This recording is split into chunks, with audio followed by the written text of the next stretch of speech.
garden ang atake. O, di ba? Kailangan ano tayo? Stomach in, chest out, foot out. O, di ba? I-push ang bewang.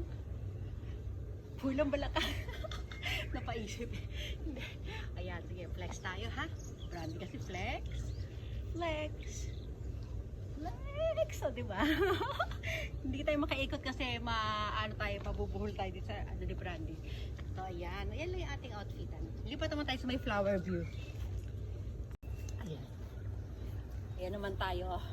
Lumayo lang tayo ng kaunti, guys, ha? Ayan. Nagbaon lang ako ng sandal, pero nahirapan ako maglakad dito kasi nga yung Bermuda. Yung Bermuda dito, tunay naman siya. Hindi katulad nung kahapon, yung pinuntahan namin kahapon sa amusement park. Ano, imitation yung Bermuda grass nila. Dito, tunay na tunay. Ayan, o diba? O, lalapit. Lalayo, ayan. Pagpasensyahan nyo ng color ng ating hair.